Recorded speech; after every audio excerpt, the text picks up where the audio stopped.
최후의 만찬. 그날 밤 예루살렘에서는 집집마다 유월절 준비를 위해 사람들이 분주히 일하고 있었습니다.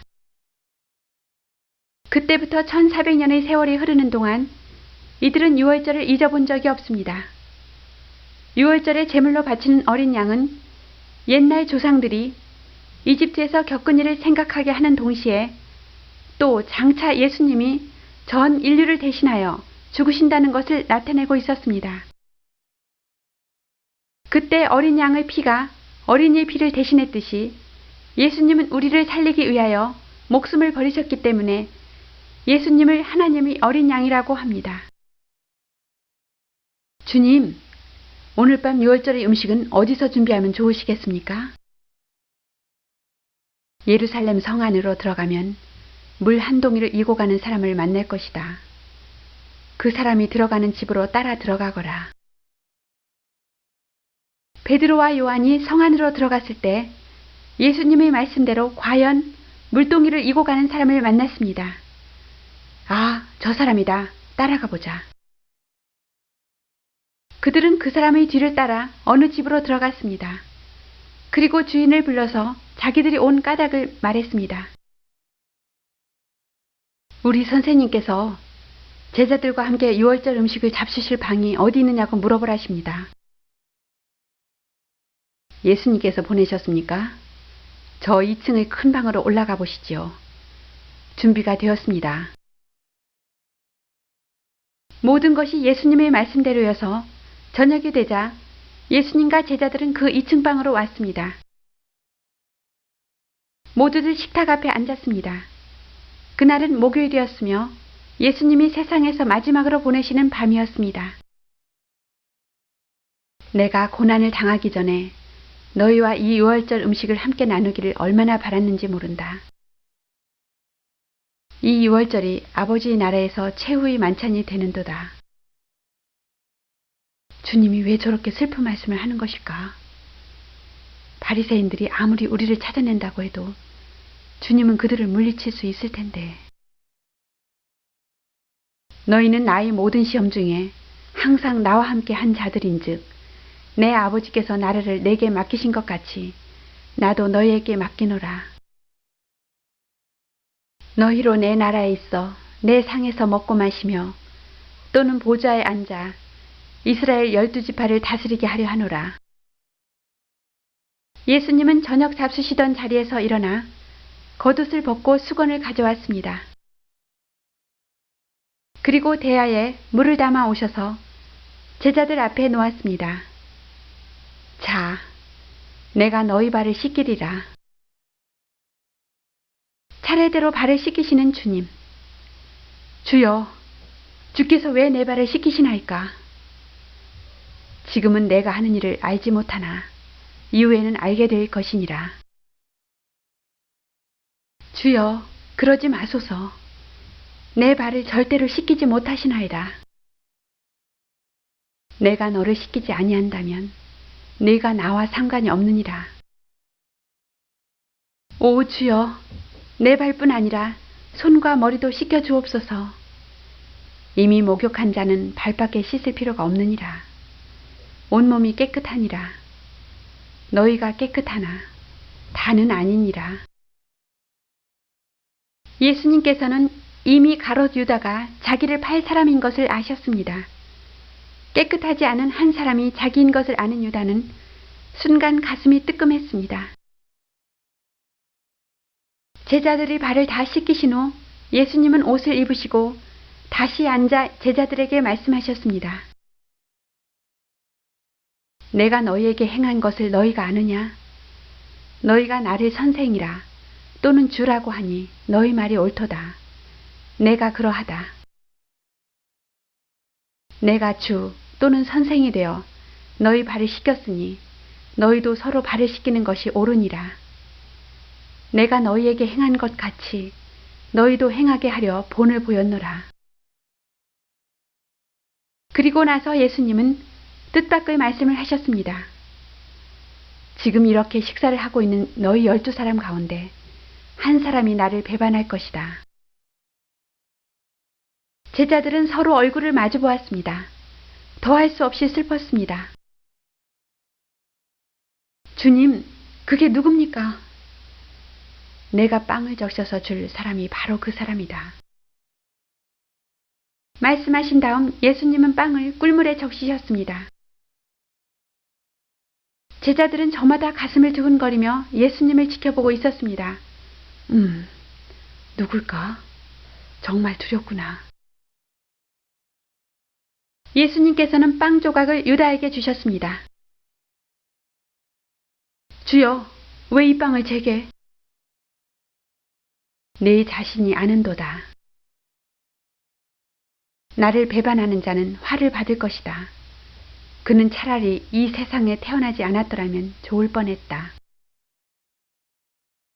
예수님이 말씀을 듣는 동안에 유다는 견딜 수가 없었습니다.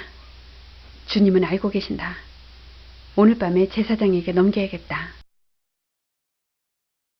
유다야, 내가 하려는 일을 어서 하여라. 그때 제자들은 유다가 밖으로 나가는 것을 보고도 누구 하나 이상하게 생각지 않았습니다. 평소 유다는 회계를 담당하고 있었기 때문에 예수님의 심부름으로 물건을 사거나 가난한 사람을 도와주기 위하여 나간 것이라고 생각했습니다. 그러나 예수님께서는 유다가 자기를 배반하려고 나갔다는 것을 알고 계셨습니다. 그리고 마지막 순간이 왔다는 것을 깨달으셨습니다. 예수님은 남은 제자들이 결코 자기를 잊는 일이 없게 하리라 생각하시고 이것은 내 몸이다. 먼저 예수님은 빵을 들고 하나님께 감사드린 후 너희를 위하여 주리니 이것을 먹어라. 그리고 나를 기념하라.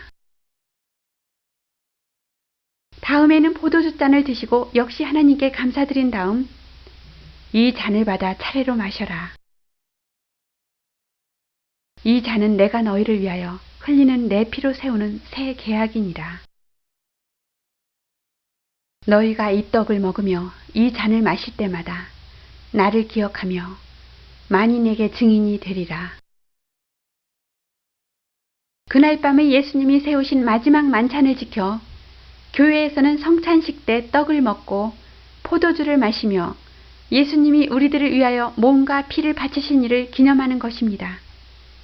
예수님께 우리 죄를 용서해 주도록 빌고 또 예수님을 진심으로 사랑하는 사람에게 있어서 성찬식 빵과 포도주는 예수님의 몸이요 피인 것입니다. 제자들에게 남기신 작별의 말씀. 유월절의 식사를 마친 다음 예수님은 여러 가지 이야기로 제자들의 마음을 위로했습니다. 너희는 마음에 걱정하지 말아라. 아버지를 믿고 또 나를 믿으라. 나는 아버지 집으로 간다. 아버지 집에서 나는 너희들을 곧 맞이할 준비를 하고 또다시 너희에게로 오겠다. 그때 도마가 예수님께 여쭈었습니다. 주여, 어디로 가시는지 우리가 알지 못하거늘 그 길을 어찌 알겠사옵니까? 내가 곧 길이요 진리요 생명이니 나로 말미암지 않고는 아버지께로 올 자가 없느니라. 만약 너희가 나를 사랑한다면 내 말을 지켜야 한다. 내가 너희를 사랑한 것 같이 너희도 서로 사랑하라. 나는 너희를 위해 목숨을 버린다. 사람이 벗을 위하여 자기 목숨을 버린다는 것, 그것보다 더 큰 사랑은 없다. 나는 하늘나라에 가면 아버지께 청하여 다른 보혜사를 너희에게 보내겠다. 너희는 나와 함께 있는 동안 내 이야기를 전부 들었고 내가 한 일을 빠짐없이 보아왔다. 그러니 이후부터는 너희가 온 세상을 돌아다니며 내 이야기를 전하라. 잠시 동안 내가 간다고 하여 너희들은 외롭게 느낄지 모른다. 그러나 곧 다시 만나게 되며 그때 너희는 크게 기뻐할 것이다. 주님, 다시 만나게 된다니 그것은 무슨 뜻입니까? 그날에는 너희의 의심이 없어지고 아무것도 내게 묻지 않게 되리라. 예수님은 말씀을 마치시며 하늘을 우러러 기도를 드렸습니다. 아버지여, 이제 이 땅을 떠날 때가 왔습니다. 나는 아버지께서 내게 맡겨주신 일을 다 했습니다. 아버지를 사랑하는 자들에게 영원한 생명을 주었습니다. 나는 이 세상에 아버지의 영광을 드러냈습니다. 거룩하신 아버지, 아버지를 사랑하는 이 세상의 모든 사람을 지켜주옵소서. 베드로의 슬픔. 기도를 마치신 예수님은 제자들과 함께 그 집을 나와 전에 종종 가신 적 있는 올리브산으로 향했습니다. 조용한 밤이었습니다.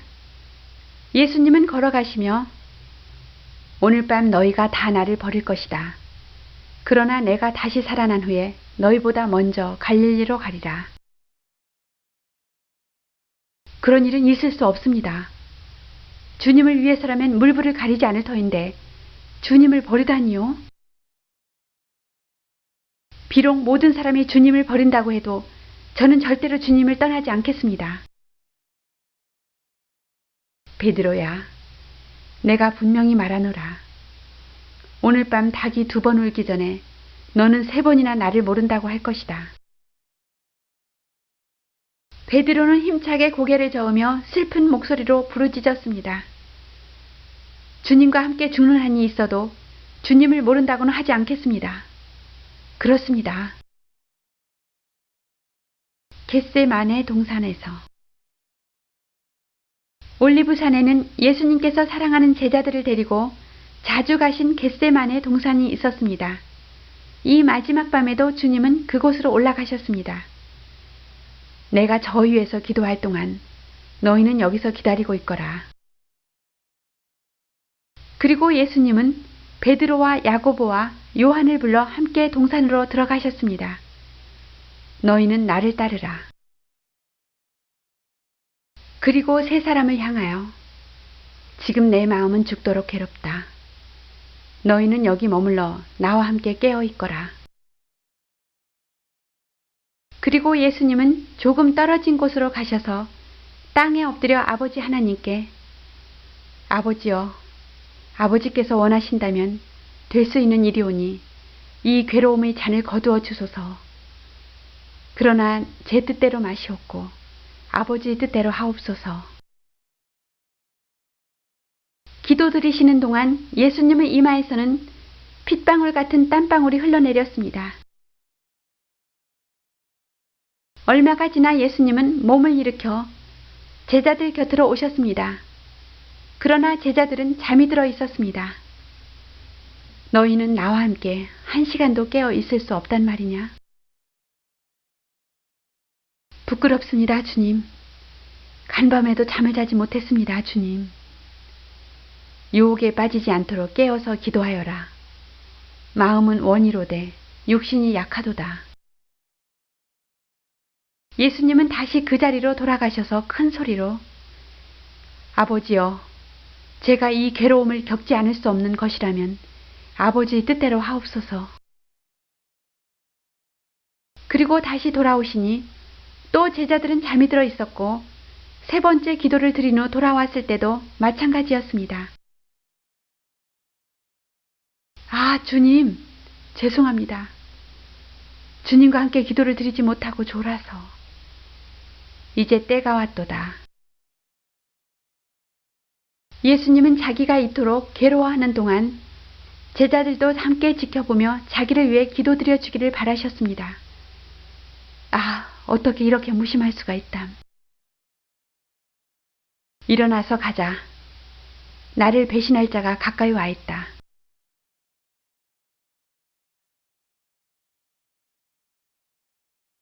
예수님은 하나님이었지만 그와 동시에 제자들과 마찬가지 몸을 지닌 사람이기도 했습니다. 그러니만큼 보통 사람과 마찬가지로 괴로울 때는 위로도 받고 싶었던 것입니다. 그런데 제자들은 예수님을 위로하기는커녕 잠만 자고 있었습니다. 그러자 하나님께서 천사를 보내어 예수님을 위로하셨습니다. 그런데 예수님 앞으로 한 무리가 들이닥쳤습니다. 손에 횃불을 들고 허리에 칼을 찬 군사가 앞장을 섰습니다. 저건 유다 아냐? 너희가 무엇을 찾느냐? 나사렛 사람 예수를 찾고 있소. 그때 유다가 예수님께 입을 맞췄습니다. 선생님, 안녕하십니까? 네가 입 맞추는 신호로 나를 넘기려 하느냐? 어떻게 우리의 신호를 알았지? 저 사람이 예수다. 잡아라. 어디서 우리 주님께 손을 대려 하느냐? 베드로. 베드로는 예수님이 잡혀가려는 것을 보자 칼을 빼어 대제사장 종의 오른쪽 귀를 내리쳤습니다. 칼을 맞은 사람의 귀는 여지없이 땅에 떨어져 내렸습니다. 어이쿠, 내 귀! 이때 예수님은 곧 잘려나간 종의 귀를 주어서 도로 붙여주시고 베드로를 향해 나무라셨습니다. 그 칼을 칼집에 꽂아라. 내가 이들 군인들을 물리칠 힘이 없겠느냐? 주님, 이놈들이 감히 주님을 체포하려 하지 않습니까? 내가 아버지께 청하기만 하면 여기 있는 군인들보다도 더 많은 천사들을 보내주실 수 있다는 것을 모르느냐? 그러나 그렇게 한다면 이런 일이 반드시 일어나리라고 한 성서의 말씀이 어떻게 이루어지겠느냐? 예수님은 군인들에게 내가 예수니라 하시며 순순히 오랏줄을 받으셨습니다. 제자들은 예수님이 체포되는 것을 보자 갑자기 겁이 나서 예수님을 버려둔 채 달아나고 말았습니다. 다만 베드로와 사랑하는 제자라 불린 요한은 잠시 후 멀찍이 떨어져서 예수님의 뒤를 따라갔습니다. 아, 이럴 수가. 안나스의 신문. 유대인들은 예수님을 끌고 먼저 제사장의 장인인 안나스에게 찾아갔습니다. 네가 스스로 하나님의 아들이라고 일컫고 군중을 선동한 예수냐? 어디 네 주관을 말해보아라. 왜 말이 없느냐? 내가 드러내어놓고 세상에 말하였노라. 모든 유대인들이 모이는 회당과 성전에서 항상 가르쳤고 은밀히는 아무것도 말하지 아니하였거늘 어찌하여 내게 묻느냐? 내가 무슨 말을 하였는지 들은 자에게 물어보라. 그 말을 듣고 있던 부하 한 사람이 나와서 예수님을 후려쳤습니다. 이놈이 감히 대제사장님에게 그런 말투를 쓰다니. 안나스는 예수님을 신문해서 아무 해답을 얻을 수 없음을 알고 신문을 중단했습니다. 그냥 두어라. 저자를 결박하여 대제사장 가야바에게로 보내어라. 대제사장 가야바의 집에서는 제사장들과 율법학자 및 장로들이 모여서 유다가 예수님을 체포해 오기를 기다리고 있었습니다. 이윽고 수많은 군인들과 관리들이 결박한 예수님을 에워싸고 들어섰습니다. 베드로와 요한은 멀리서 걱정스런 얼굴로 이 광경을 바라보고 있었습니다. 죄 없는 주님을 왜 저럴까? 제가 가서 알아보고 오겠어요.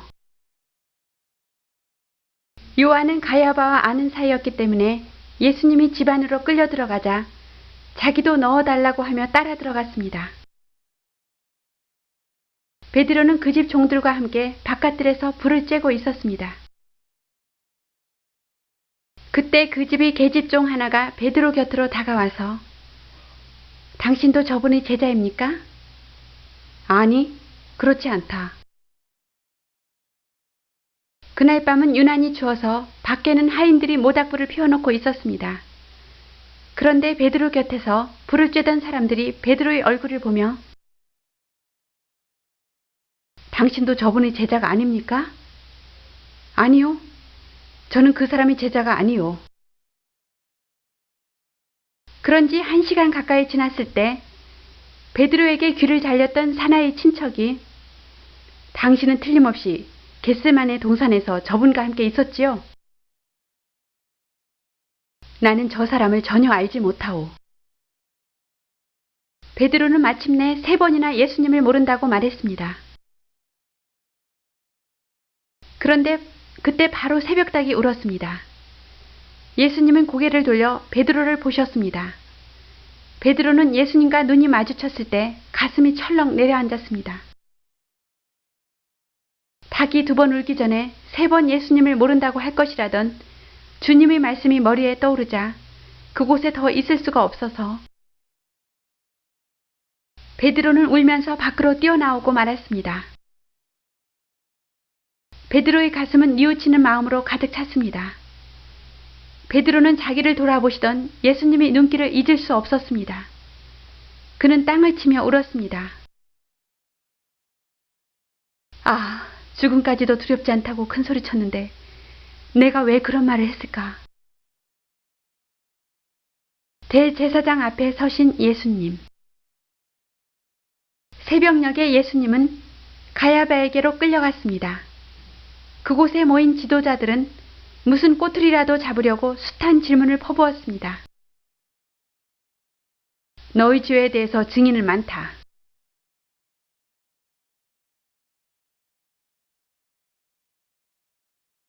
많은 사람들이 나와서 번갈아가며 예수님의 잘못을 지적했습니다.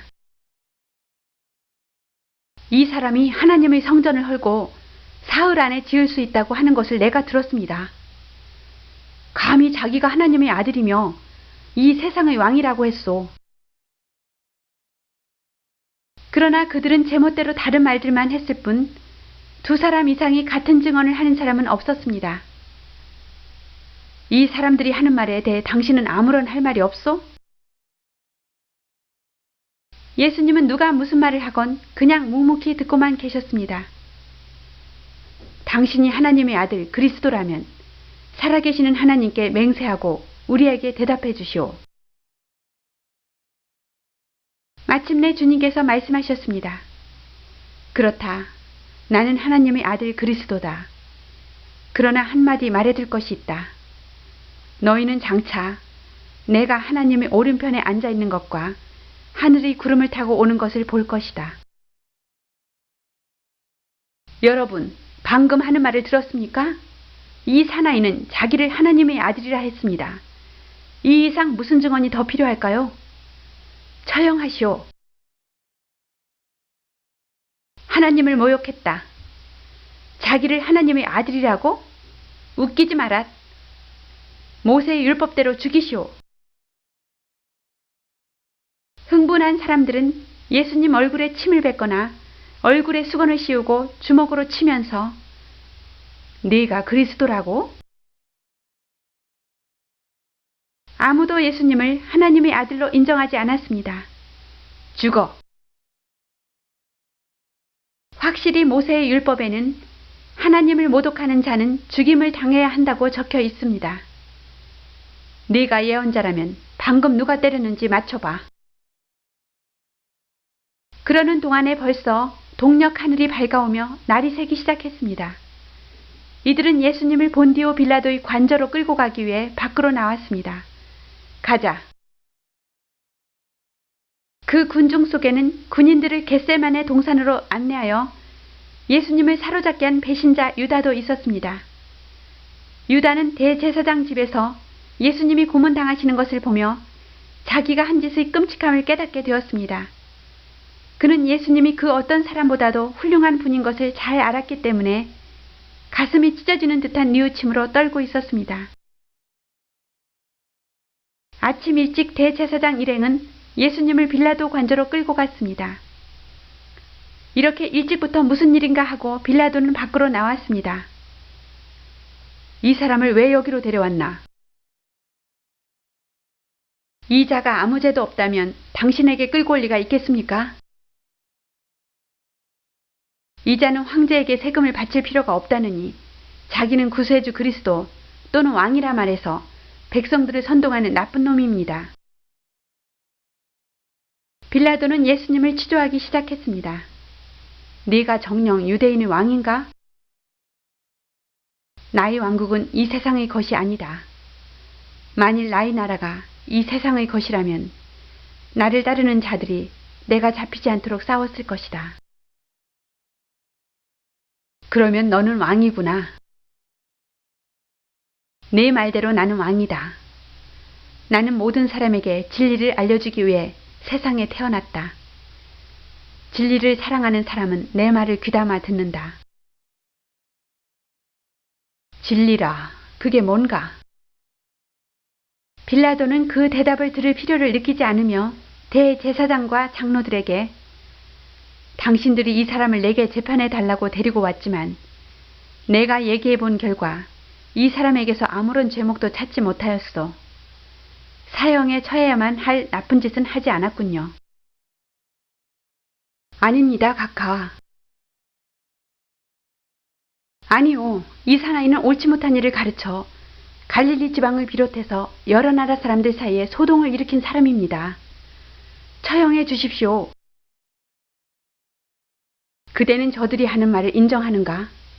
다른 할 말은 없는가? 그러나 예수님은 그때부터 아무 말도 하지 않았습니다. 빌라도는 예수님을 재판하고 싶지 않았습니다. 저자가 어느 지방 출신이요? 그는 갈릴리 지방 목수의 아들입니다. 그럼 그곳은 헤롯 안티파스가 다스리는 곳이군요. 이 자를 헤롯에게로 데려가시오. 좋습니다. 이 자는 반드시 사형에 처할 것입니다. 여러분도 기억하시겠지만 헤롯은 세례 요한을 감옥에 가두고 죽여버린 바로 그 왕입니다. 헤롯 왕은 요한의 일을 생각할 때마다 예수님이라는 분은 자기가 죽인 요한이 되살아난 것이 아닐까 여겨졌습니다. 그는 비록 요한을 죽이기는 했지만 요한이 나쁜 사람이 아니라는 것은 알고 있었으므로 마음에 꺼려했던 것입니다.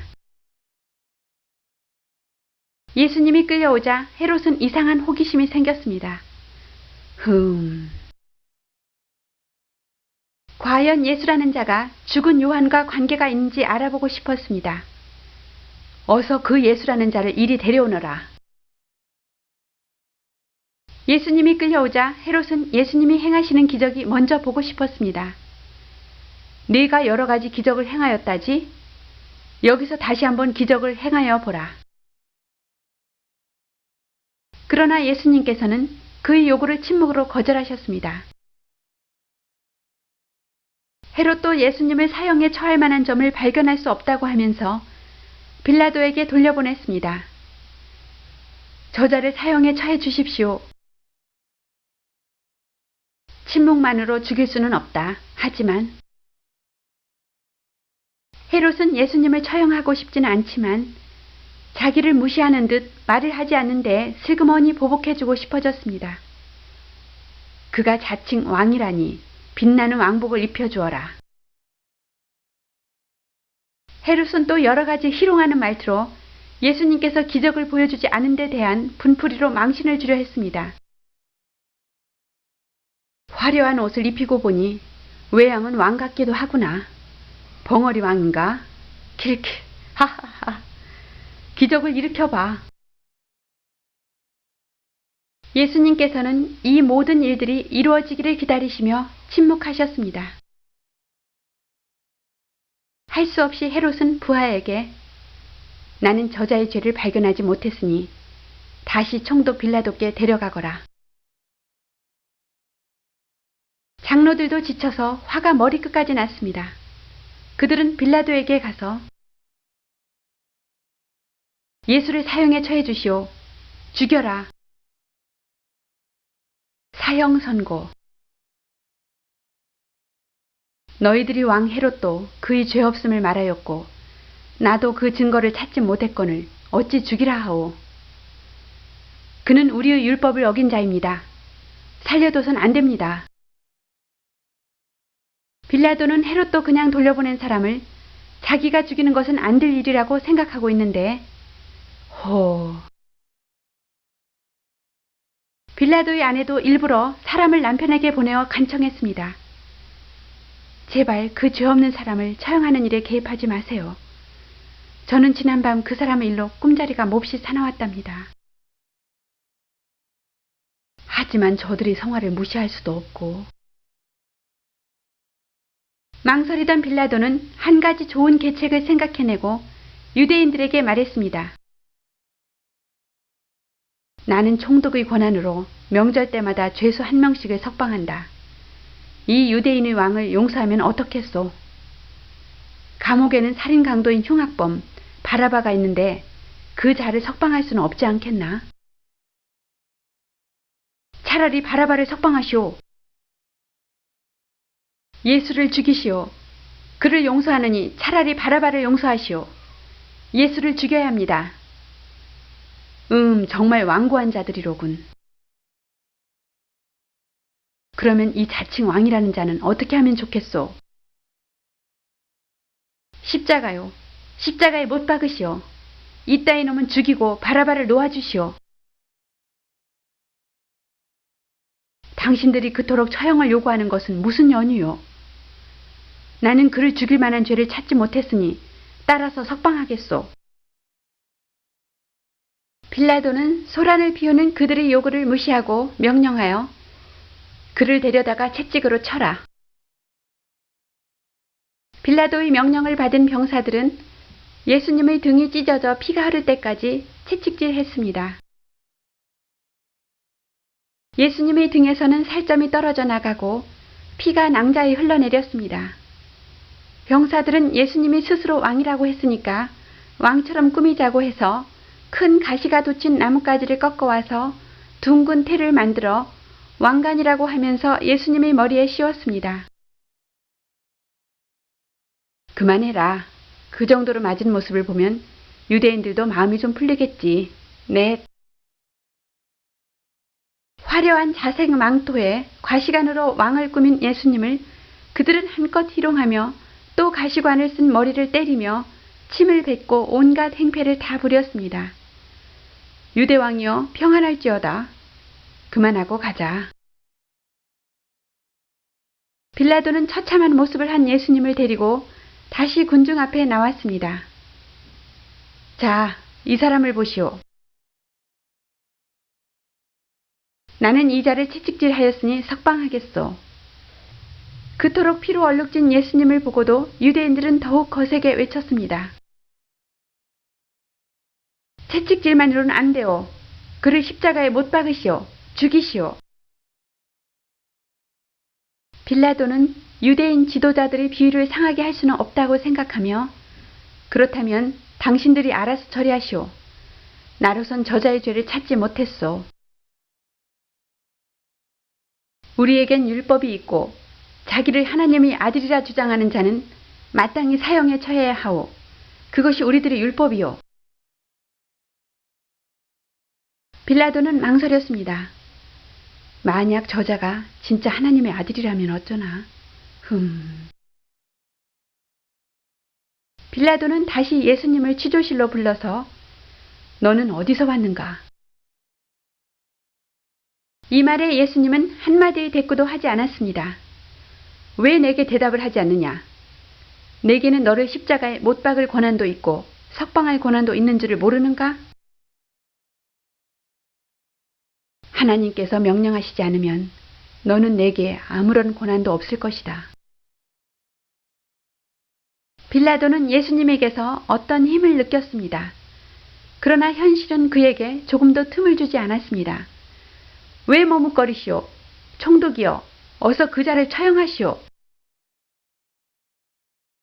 만일 그 자를 놓아준다면 총독님은 황제의 충신이 아닙니다.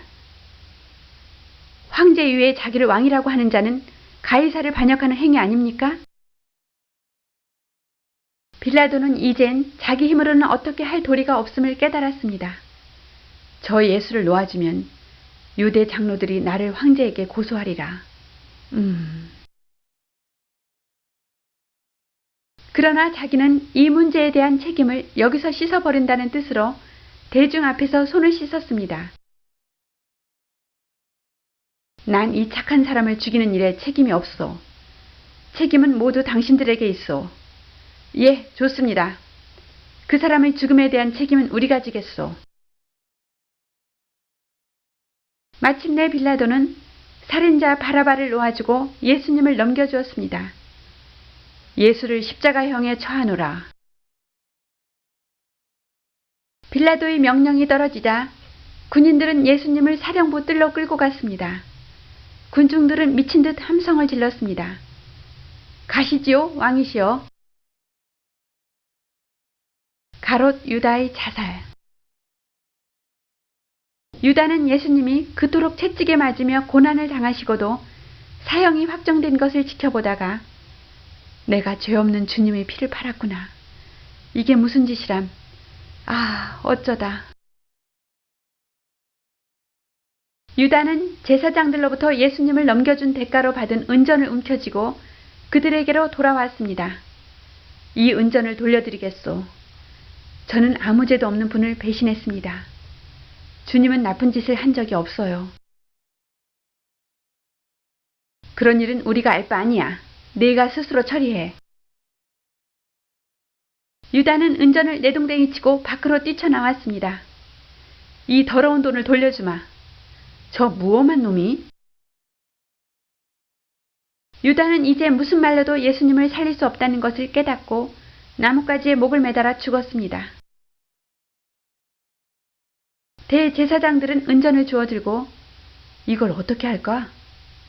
이것은 피의 대가다. 헌금괴에는 넣을 수 없다. 의논 끝에 이 돈으로 외국인을 위한 묘지를 사기로 했습니다. 이곳은 후에 이 묘지가 생긴 내력을 들은 사람들이 피의 밭이라고 이름을 지었습니다. 십자가를 지신 주님. 예수님은 신음소리 한 번 내지 않으시고 이 모든 괴로움을 꾹 참으셨습니다. 예수님이 이같이 끔찍한 고통을 참으신 것은 모두 우리를 위해서였습니다. 이제 군인들은 예수님의 어깨에 나무 십자가를 지었습니다.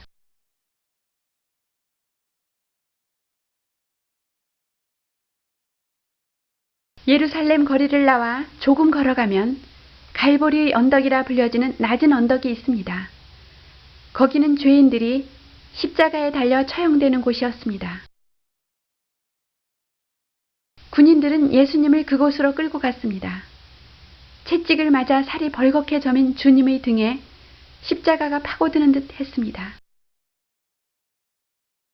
예수님을 미워하는 군중들도 또 예수님을 사모하는 얼마의 사람들도 모두 주님이 가시는 뒤를 따라갔습니다. 주님의 머리에서 흘러내린 피가 이마를 적셨습니다.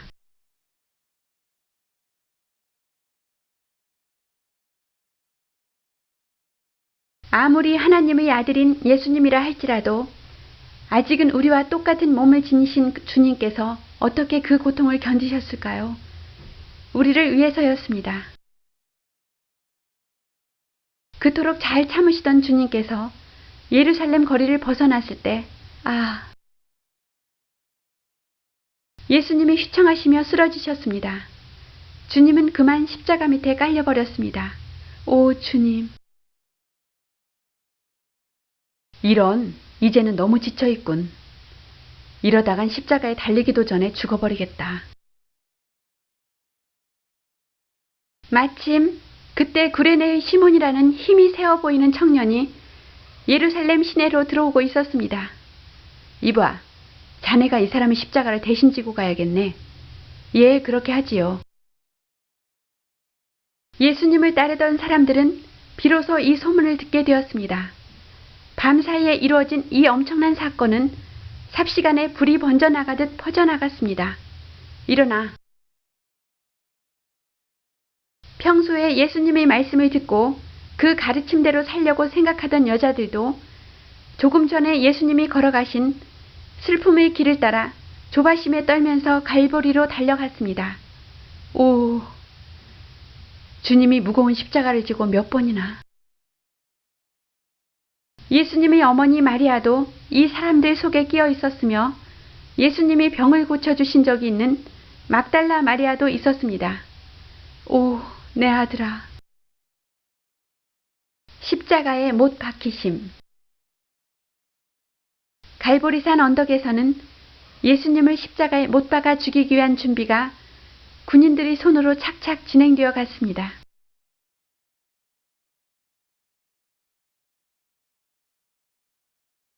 먼저 십자가 맨 꼭대기에는 빌라도가 그리스말, 히브리말, 라틴말 이렇게 세 가지 문자로 쓴 유대인의 왕 나사렛 예수란 팻말이 붙어 있었습니다.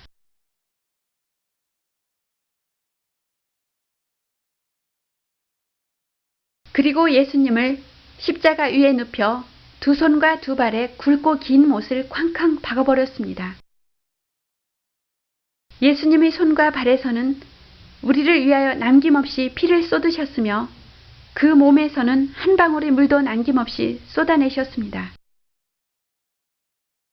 우리들은 조그만 괴로움에도 참을 줄을 모릅니다. 견딜 수 없는 괴로움을 당할 때 여러분은 예수님의 이 모습을 떠올리십시오. 누가 여러분에게 고통을 줄 때에도 주님의 이 장면을 떠올리시면 참을 수 있을 것입니다. 예수님은 이 엄청난 괴로움을 당하시면서도 오히려 자기를 죽이는 자들을 위해 기도하셨습니다. 아버지여, 이 사람들을 용서해 주옵소서.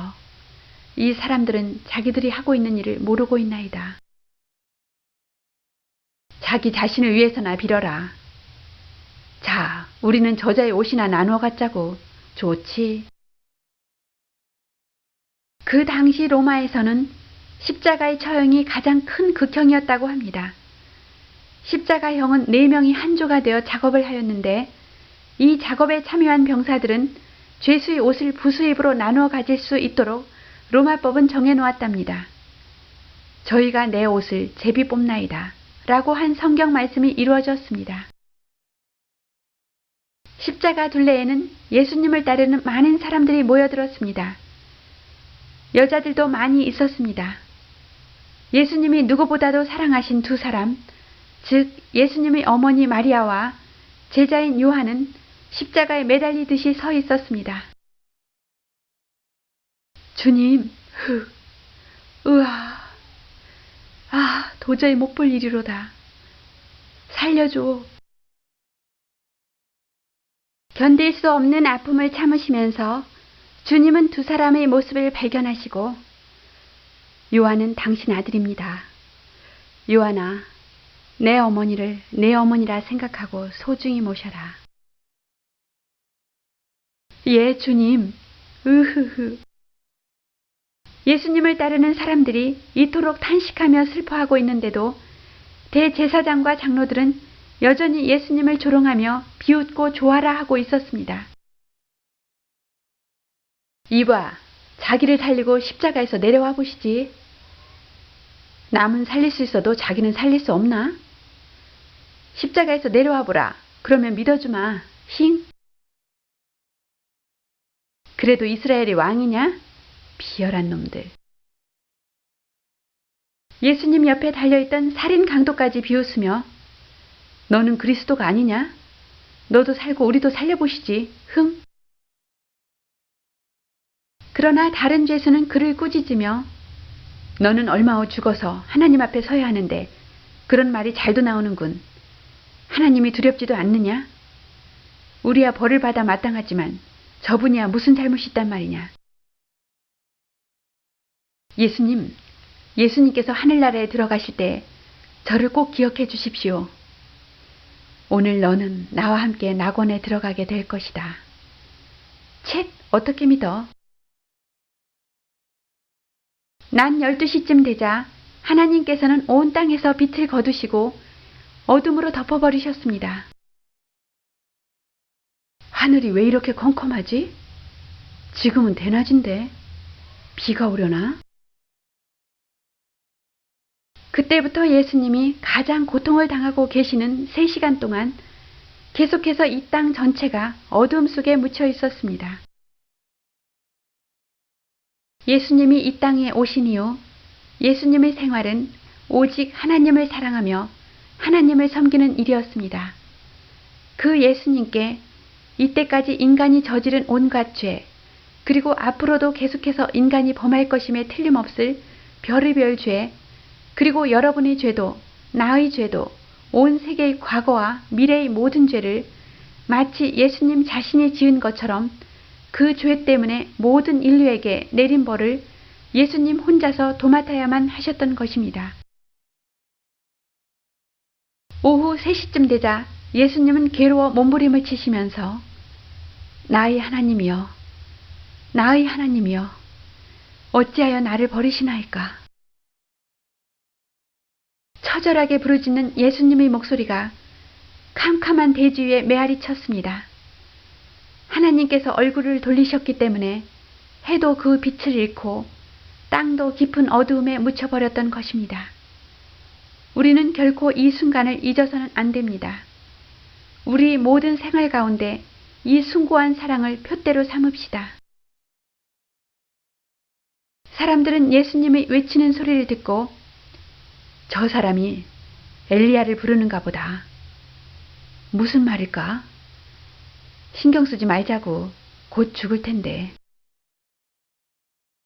예수님께서는 너무나 오랜 시간 동안 매달려 계셨으므로 이제 그 몸속의 모든 기능이 마비되어 갔습니다.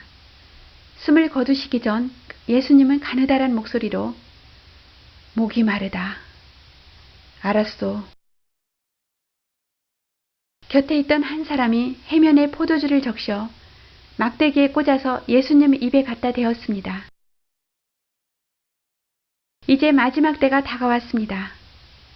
예수님께서는 남은 힘을 다하여 큰 소리로 이제 다 이루었다. 아버지여, 제 영혼을 아버지의 손에 맡깁니다. 이제 예수님께서는 하나님 아버지의 뜻을 이루기 위하여 이 땅에서 임무를 끝내신 것입니다. 고개를 떨어뜨리고 숨지셨습니다. 괴로움은 끝났습니다. 예수님이 숨을 거두신 것과 동시에 하나님께서는 큰 지진을 일으키셨습니다. 땅은 크게 흔들리고 바위가 굴러 떨어지며 성전의 성소 휘장이 위에서 아래로 찢어지고 말았습니다.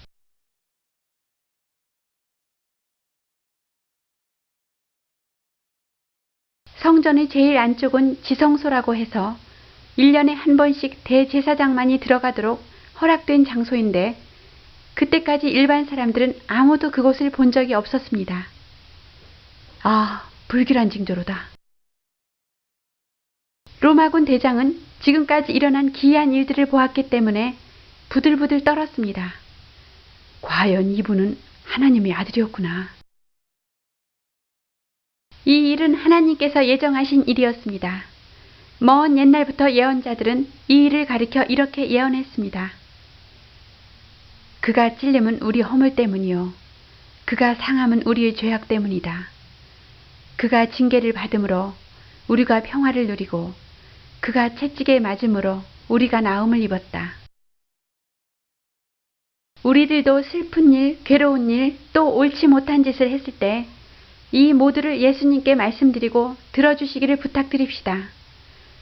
예수님은 우리가 하는 말을 모두 듣고 계십니다. 그뿐만 아니라 우리를 아들, 딸처럼 사랑해 주십니다. 예수님을 믿고 의지하면 새로운 생명과 참 기쁨을 얻을 수 있습니다. 이토록 멋진 분이 이 세상 어디에 또 있겠습니까? 유대 지도자들은 빌라도를 찾아갔습니다. 각하, 곧 안식일인데 십자가를 거두고 시체를 치울 수 있게 준비를 시켜주시오. 알았소. 곧 병사들은 십자가가 있는 곳으로 가서 예수님 앞에 섰습니다. 이제 죽었군. 혹시 안 죽었을지도 모른다. 한 병사가 창으로 예수님의 옆구리를 찔러보았습니다. 죽었어. 확인했으니 이제 가자. 예수님을 사모하며 따르던 사람 중에 요셉이라는 부자가 있었습니다. 그는 사람들이 다 돌아가는 것을 보고 빌라도를 찾아가 예수님의 시체를 달라고 했습니다. 예수를 제가 장사진에게 허락하소서. 그렇게 하시오. 또 한 사람의 부자가 있었는데 그는 유대인의 지도자로서 밤에 예수님을 방문했던 니고데모라는 사람이었습니다. 향료 60kg일세. 주님의 몸에 바르세. 고맙네, 니고데모. 그 향료를 예수님의 몸에 바르고 세마포로 주님을 쌌습니다. 그리고 요셉이 자기가 죽으면 묻히도록 준비된 무덤에 장사 지냈습니다. 힘센 일꾼들은 큰 돌문을 굴려서 입구를 막아 놓았습니다. 아, 무거워. 벌써 해가 질 무렵이었습니다. 금요일이 저녁 때부터 유대인의 안식일이 시작되기 때문에 모두들 집으로 돌아갔습니다. 구세주가 돌아가시다니 너무 허망해. 이튿날 유대 지도자들은 다시 빌라도를 찾아갔습니다. 각하, 예수는 자기가 죽으면 사흘 만에 다시 살아난다고 했던 일을 기억하십니까? 그러니 무덤을 3일간 굳게 지키게 해주십시오. 그자가 부활한다고? 물론 그 말을 믿는 사람은 아무도 없지만 만약을 위해서. 혹시 그 제자들이 밤중에 몰래 예수의 시체를 드러내어 숨기고는 부활했다고 떠들어대면 곤란하지 않겠습니까? 그렇다면 무덤주에 파수병을 세우고 무덤 돌에는 봉인을 하라.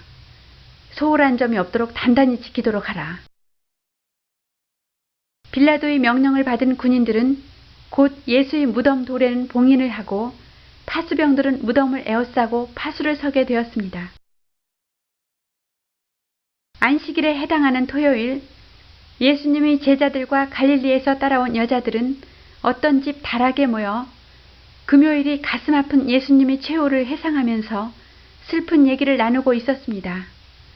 그토록 능력이 많으시고 기적을 행하시던 주님이었기 때문입니다.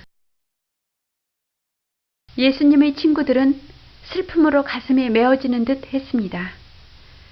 죽은 나사로를 살리신 분인데 다윗 왕 때처럼 유대왕이 되어주실 것으로 믿었는데 왜 그래야만 했을까? 이젠 희망도 없어. 휴. 그들에게 남은 것은 탄식과 절망뿐이었습니다. 어느덧 화사한 아침 햇빛이 비치기 시작했습니다. 주일 새벽이었습니다. 그때